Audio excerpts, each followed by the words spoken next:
Redacted Magic and the Fairytale Code, series finale. Welcome back.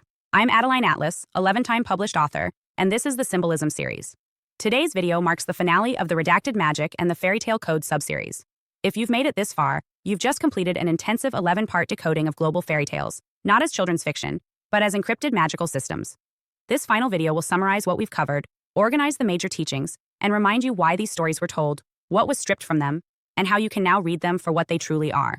Instructional manuals on spiritual warfare, energetic law, and the architecture of transformation. Let's begin by recapping the original thesis behind this series. Fairy tales were never written for entertainment. They were not bedtime stories.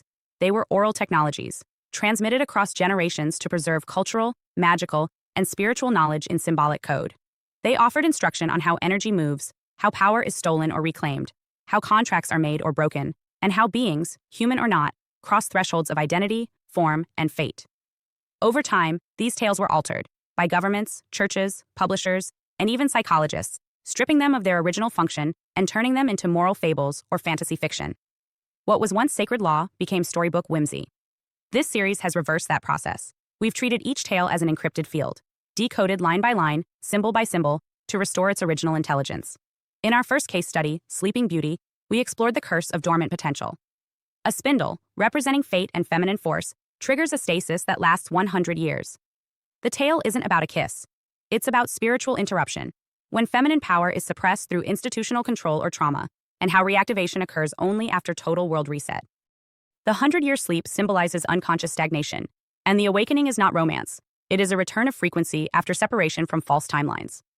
In Beauty and the Beast, we decoded energetic alchemy through perception. Beauty's ability to transform the beast is not emotional. It is reflective. She perceives without fleeing. She recognizes the distortion, but does not fear it. The curse is broken through clarity, not rescue. The story teaches that glamours dissolve when true frequency is seen. Love is not the savior. Recognition is. Snow White revealed the mechanics of poisoning through glamour. A mirror portal used for surveillance. Enchanted objects, bodice, comb, and apple, used to attack breath, perception, and life force. The glass coffin represented necromantic stasis, the suspended field of potential awaiting reactivation. The dwarf stood as energetic protectors. The true lesson was that partial truths, like the two-colored apple, are the most dangerous form of enchantment. Hansel and Gretel taught us about food spells and architectural lure. A sugar house is not a child's dream. It is a design trap. Ingesting food in magical stories always implies consent. The oven is a portal of alchemical reversal. And the witch is not just a villain. She is a devourer archetype, symbolic of distorted feminine power that consumes the unprotected. The tale is not about clever escape. It's about spiritual inversion, turning the fire back on the captor. Rumpelstiltskin centered around the power of naming, spoken contracts, and magical bargains. Words bind, names control, and desperation makes people surrender their future without knowing it. The Girl's Deal, offering her firstborn, shows how generative power is sold under duress. The only way to break the deal is through naming, because to name a force is to revoke its hold. It is a direct reference to spiritual sovereignty and contract revocation. In The Frog Prince, we revealed the role of disgust as a glamour breaker.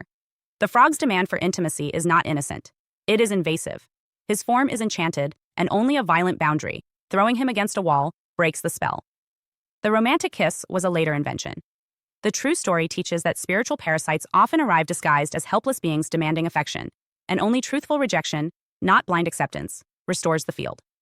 Jack and the Beanstalk was decoded as a story of unauthorized ascension and frequency theft. Jack trades the cow, symbol of earthbound sustenance, for beans, which grow a vertical portal. He climbs without initiation, steals tools from a sky realm, and kills the guardian. The golden hen, the coins, and the harp represent energetic instruments, generative, material, and sonic power. The tale does not celebrate courage.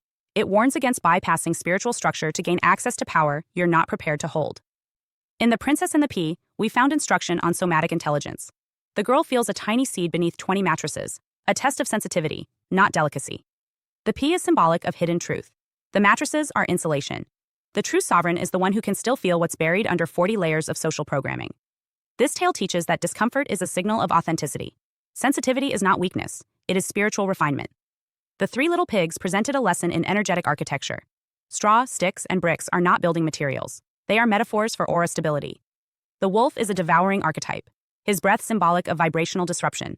Only the pig who transmutes raw material through fire, brick, creates a field strong enough to resist attack. The cauldron at the chimney represents prepared defense, A feminine container that transforms incoming harm. Red Riding Hood warned about glamored predators who disguise themselves as family. The wolf doesn't attack the girl in the woods. He enters her grandmother's home, kills the elder, and mimics her voice and body. Red senses the distortion, but delays acting. The story is not about obedience. It is about the danger of waiting too long once the glamour begins to slip. The bed, the voice, and the teeth are all signs that spiritual predators imitate trust to gain access. And in our final case study, Goldilocks and the Three Bears, we learned about trespass, energetic evaluation, and boundary ethics. Goldilocks enters a triadic frequency field, father, mother, child, without invitation. She consumes nourishment, damages structure, and merges with rest. The story is not about comfort. It's about what happens when uncalibrated energies interact with sacred systems. The bear's return represents the recalibration of the field. Every system corrects itself when imbalance enters.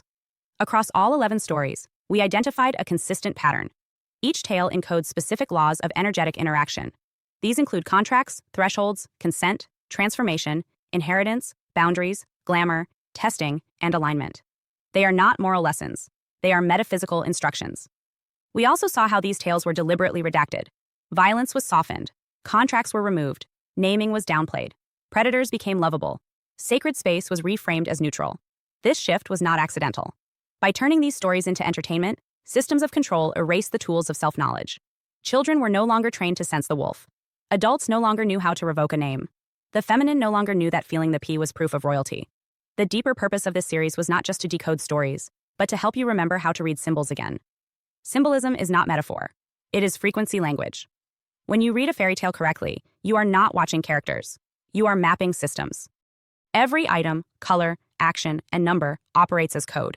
And that code once prepared the soul for living in a world of glamour, testing, and spiritual transaction.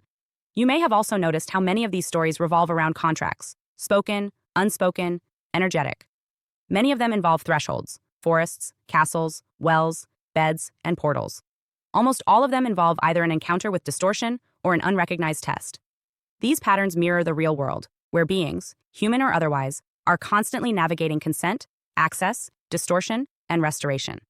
Now that you've completed this series, you are equipped to begin reading all stories, ancient, modern, fictional, or cultural, through this symbolic lens. You now know to ask, who is entering? What is being tested? Where is the power being transferred? What tool is being used? And what's the energetic cost of each transaction?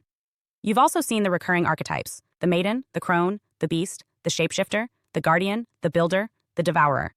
These are not fantasy characters. They are forms of frequency. They move through your life, your dreams, and your choices. When you name them, you anchor your awareness. When you read the field correctly, you regain authorship. This is the end of the Redacted Magic and the Fairytale Code subseries, but it's only one segment of the Symbolism series as a whole. Future volumes will decode religious symbols, fashion, ritual performances, architecture, numbers, geometry, and color frequencies with the same level of depth and clarity. The structure remains the same. Nothing poetic, everything symbolic. We remove the metaphor and replace it with functional literacy. If you've watched this entire series, you've reclaimed part of your magical training. What was taken from you in childhood, your right to decode, to question, and to detect, has now been returned. These stories were not silly. They were sacred, and now you know how to read them. Thank you for joining me. I'm Adeline Atlas, and this was The Redacted Magic and the Fairytale Code. I'll see you in the next series. Hi, I'm Adeline Atlas. 11 times published author and School of Soul has just released one of our most requested deep dives, the Magic and Occult series. This series is not for the faint of heart. It's for those who know there's more going on beneath the surface, behind the media, behind the family, behind the system. This series breaks the spell and hands you the map. The Magic and Occult series includes over 200 videos on 1. Entertainment or ritual. Decoding mainstream media as mass spellwork. 2. Occult families. Spot them. How generational magic and ritual lineage hides in plain sight. 3. Occult symbolism. The signs, seals, and signals used to claim, curse, or command. 4. Esoteric symbolism. Layered meaning, sacred geometry, and encoded messages. 5. Law is magic. How contracts, courts, and language are rituals of power. 6. Spells and spirits. What magic really is, and what happens when you use it. 7.